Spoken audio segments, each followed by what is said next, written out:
So Ajay బాబు pastor విషయం తెలిసిందే, తను రిమైండ్లో కూడా ఉన్నారు. సో ఉన్న తర్వాత కూడా సో ఇటు పెద్ద ఎత్తున చర్చ నడుస్తుంది. అసలు ఎందుకు అరెస్ట్ చేశారంటూ కూడా ఇటు టోటల్ పాస్టర్ సభ నుంచి అలాగే క్రిస్టియన్ యూనిటీ నుంచి కూడా అసలు ఎందుకు అరెస్ట్ చేశారు వితౌట్ ఇన్ఫర్మేషన్ అని చెప్పి కూడా పెద్ద ఎత్తున చర్చ నడుస్తుంది. ఇప్పుడే మనం చర్లపల్లి జైలు దగ్గర ఉన్నాం. కాసేపటి కిందనే పాస్టర్ గారు కూడా లోపలికి వెళ్ళి ఆ ములాఖాత్ కలిసి వస్తారు. అసలు ఏం జరిగింది, తను ఏం మాట్లాడారు, అసలు ఈ ఇష్యూకి సంబంధించి లోపల తను ఎలా ఉన్నాడో కూడా తెలుసుకునే ప్రయత్నం చేశాం.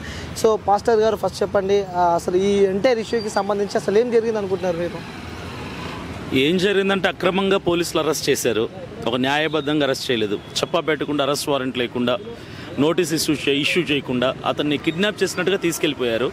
తీసుకెళ్ళిన దగ్గర నుంచి 20 గంటలు అతన్ని ఎక్కడున్నాడో కూడా తెలియకుండా అతన్ని హైడ్ చేసి పెట్టి చాలా క్రైస్తవంలో ఉద్రిక్తత పరిస్థితి నెలకొంది. చాలా ఆందోళనలో ఉన్నారు. ఆల్రెడీ ప్రవీణ్ పగడాల గారి యొక్క మరణం విషయంలోనే క్రైస్తవులు బయటికి పడకముందే ఆ దిగ్భ్రాంతిలో ఆందోళనలో ఉన్నప్పుడే మరొక ఘటనని చోటు చేసుకుంటే ఎలా క్రైస్తవులు తీసుకోవాలి? సరే, ఒకవేళ అజయ్ పాస్టర్ మీద ఏవైనా ఆరోపణలు ఉంటే, ఆయన చేసిన వ్యాఖ్యలు ఏవైనా తప్పులు ఉంటే మతపరంగా కానీ ఏవైనా కూడా మత విద్వేషాల పరంగా కానీ నోటీసులు పంపించి అరెస్ట్ వారెంట్ ఇచ్చి చక్కగా దాన్ని చెప్తే చక్కగా వచ్చి లొంగిపోతాడు. అరెస్ట్ చేయాలి, ఇట్లా ఒక క్రమబద్ధంగా అరెస్ట్ చేస్తే బాగుంటుంది. కానీ అక్రమంగా ఏదో దాడి చేసినట్టుగా గుండాల్లాగా చేయటం అనేది కరెక్ట్ కాదని నా యొక్క ఉద్దేశం. అంటే అక్రమంగా అరెస్ట్ చేశారంటూ మీరు చెప్తున్నారు. ఎలాంటి నోటీసులు మీకు ఇవ్వలేదా అజయ్ బాబుని తీసుకెళ్లే ముందు? ఎలాంటి నోటీసులు ఇవ్వలేదు, అరెస్ట్ వారెంట్ ఇవ్వలేదు, ఎలాంటి ఇంటిమేషన్ కూడా లేదు. డైరెక్ట్గా ఇంటి మీదకి వచ్చారు. వచ్చి అతనితో అనుచరులు ఉంటారు, వాళ్ళు కూడా ఎవరు లేనప్పుడు ఫ్యామిలీ మెంబర్స్ ఉన్నప్పుడే అతన్ని తీసుకెళ్ళిపోయారు. 20 గంటల వరకు ఎక్కడున్నాడు కూడా చెప్పలేదు. ఏ పోలీస్ అరెస్ట్ చేసి చెప్పలేదు. ఖమ్మం పోలీస్ స్టేషన్కి వెళ్ళారు, అక్కడ లేడన్నారు. ఉప్పల్ పోలీస్ స్టేషన్కి వెళ్తే అక్కడ లేరన్నారు. తర్వాత తుకారం గేట్ పోలీస్ స్టేషన్కి వెళ్తే అక్కడ లేరన్నారు. అల్టిమేట్గా ఫైనల్గా ఏంటంటే తుకారం పోలీస్ స్టేషన్ వాళ్ళే అరెస్ట్ చేశారని తర్వాత నెక్స్ట్ రోజు సాయంకాలం 4 గంటలకు కన్ఫర్మ్ అయింది మాకు. అక్కడ నుంచి అతన్ని కోర్టులో సబ్మిట్ చేసి అక్కడ నుంచి చెంచల్గూడ జైలుకి మొన్న ఈవినింగ్ 5:30కి చెంచల్గూడ జైలుకి తరలించారు.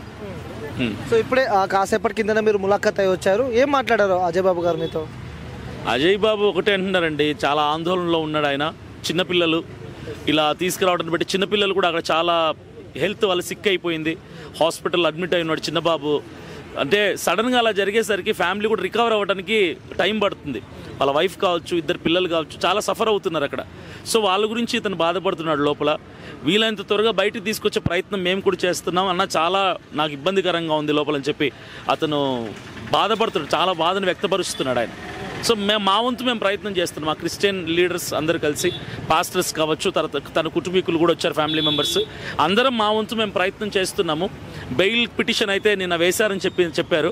సో ఏదైనప్పటికీ ఈరోజు రేపట్లో ఆయన బయటకు తీసుకొచ్చే ప్రయత్నం గట్టిగా చేస్తున్నాం.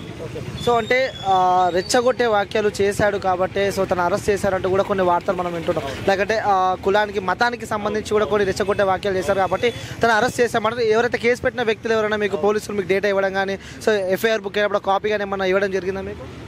ఇప్పుడు రెచ్చగొట్టే వ్యాఖ్యలు అజయ్ బాబు చేశాడనడం కరెక్ట్ కాదు. ఆయన రెచ్చగొట్టే వ్యాఖ్యలు చేయలా. ఏ ఇంటర్వ్యూస్కి అయితే వెళ్ళారో ఆ ఇంటర్వ్యూలో ఉన్న యాంకర్ ఆయన రెచ్చగొట్టారు. ఈయన రెచ్చగొట్టి వాంటెడ్లీ కావాలని మతపరమైనటువంటి ఆ యొక్క ప్రస్తావనని లేవనెత్తి, మతపరమైన దాన్ని ప్రస్తావన లేవనెత్తడమే తప్పు. ప్రస్తావన లేవనెత్తిన తర్వాత ఈయన కొంచెం ఆల్రెడీ అగ్రెసివ్ బాగా మాట్లాడతారు, కొంచెం బోల్డ్ వాయిస్, కాస్త గట్టిగా మాట్లాడే వ్యక్తి ఈయనను రెచ్చగొట్టి ఈయన నోటి నుంచి అవి బయటకు తెప్పించి చేసిన తప్పంతా ఎవరంటే ఇంటర్వ్యూ చేసినటువంటి యాంకర్స్ చేశారు మిస్టేక్ అంతా కూడా. ఈయన కాదు, ఆ ప్లేస్లో ఎవరున్నా కూడా అలాగే మాట్లాడాల్సి వస్తుంది. ఎందుకంటే ఎదుటిన్న వాళ్ళు వేసే ప్రశ్నలు బట్టి సమాధానాలన్నీ ఉంటాయి. ఇప్పుడు ఈయనకి యూట్యూబ్ ఛానల్ ఉంది, ఈయనకు చర్చ్ ఉంది. ఎక్కడ ఈ వాంటెడ్లీ ఈయన ఏ మతాలని కానీ, ఏ మత గురువులను కానీ, మత పెద్దలను కానీ, ఏ మత గ్రంథాలని కానీ మాట్లాడినట్టు లేదు. ఇంటర్వ్యూస్లో వెళ్ళటం వల్ల వాళ్ళు వేసిన ప్రశ్నలకి ఇలాంటి సమాధానాలు చెప్పాల్సి, అంటే రెచ్చగొడితే రెచ్చిపోతారు ఇక. అంటే ఈయన అగ్రెసివ్గా కాస్త మాట్లాడతారు కాబట్టి ఎదుటి వాళ్ళు వేసిన ప్రశ్నలు, ఈ వీక్నెస్ని తీసుకొని ఎదుటి వాళ్ళు వేసిన ప్రశ్నలను బట్టిన సమాధానం చెప్పాడు. ఏదేమైనప్పటికీ ఇతర మతస్థులు కొంచెం మనోభావాలు దెబ్బతిన్నాయి. ఈ ఆరోగ్య స్వామి జోసఫ్ అనే అతను కేసు వేశాడు. అతను క్యాథలిక్, రోమన్ క్యాథలిక్. అతను యేసు ప్రభు బొమ్మని, తర్వాత మరియమ్మ బొమ్మని కూడా ఏదో కించపరిచాడు అన్నట్టుగా ఆయన వ్యక్తపరిచారు. కానీ దానికి రుజువులేవే అని చూపించడం లేదు. కొన్ని విషయాలు మనం చూస్తూ ఉన్నాము. అజయ్ బాబు గారు మాట్లాడుతుంటే సో నేను యేసుని కూడా నేను నమ్మను, సో విగ్రహాలను నేను నమ్మను అని చెప్పి కూడా కొన్ని చూస్తున్నాం. అంటే తను ఒక పాస్టర్ అయి ఉండి కూడా సో నేను విగ్రహాలను నమ్మను, సో నేను నమ్ముతా, బట్ విగ్రహాలను మాత్రం నేను నమ్మను, దానికి ఎలాంటి ఏముండదు, ప్రాణం ఉండదు కాబట్టి అని చెప్పి కూడా కొన్ని వార్తలు. అది నిజమే అండి. అంటే క్రిస్టియానిటీలో ఉండేది ఏంటంటే క్రైస్తవ్యంలో విగ్రహారాధన చేయటం తప్పని మా యొక్క గ్రంథం చెప్తుంది. అంటే విగ్రహాలంటే మనుషుడు బలహీనుడు, మనుషుల ద్వారా చేయబడిన విగ్రహాలు ఏవైనా బలహీనమైనవన్నటువంటి సిద్ధాంతం మాది. అంటే మా గ్రంథం మాకు నేర్పించింది అది. కాబట్టి ఆయన చేసిన వ్యాఖ్యలు అవి. అయితే దానికి మించి ఆయన ఒకవేళ మాట్లాడుంటే అది తప్పే. కానీ ఎవరైతే ఈయన జోసెఫ్ అజయ్ బాబు మీద కేసు పెట్టాడో ఆయన్ని మేము చాలాసార్లు అడిగారు మా క్రిస్టియానిటీ నుంచి, మీరు పెట్టారు కదా ఆ వీడియో, అంటే ఏదో యేసుప్రభు బొమ్మని పగలగొడతాను తంతాను అన్నట్టుగా చెప్పారు. మరి ఆ ఎవిడెన్స్ ఇంతవరకు బయటికి రాలేదు. ఆయన మాట్లాడిన ఆ వీడియో ఫుటేజ్ ఎందుకు బయటికి రాలేదు? అది ఉంటే బయటకు చూపించండి, సరే మేము కూడా యాక్సెప్ట్ చేస్తాం కదా. ఏదో మాట్లాడి చెప్పాడంటున్నారు తప్ప ఆ ఫుటేజ్ మాత్రం బయటకు తీయట్లేదు. ఆయన కూడా చాలా ఇంటర్వ్యూస్లో మాట్లాడుతున్నాడు, ఛానల్స్కి వెళ్తున్నాడు. ఆ ఫుటేజ్ మాత్రం ఎందుకు చూపించట్లేదు? ఇదిగో ఇది మాట్లాడింది అజయ్ బాబు, దీన్ని బట్టి మా మనోభావాలు దెబ్బతిన్నాయి, ఆయన ఎందుకు చూపించలేకపోతున్నాడు? అంటే మీ గ్రంథాలయంలో అలా ఉందన్నమాట, లైక్ అంటే నమ్మకూడదు అని చెప్పి, ఆ శిలా విగ్రహాలను నమ్మకూడదు అని చెప్పి. Yes, exactly. సో మరి ఇప్పుడు చర్చ్లలో మనం చూస్తున్నది అవే విగ్రహాలు కదా మనకు అనిపించేవి. మరి విగ్రహారాధన అంటే విగ్రహానికి పూలదండలు వేయడం, దండలు పెట్టడము, కొబ్బరికాయలు కొట్టడము, లేదంటే దాని చుట్టూ ఇది విగ్రహారాధన.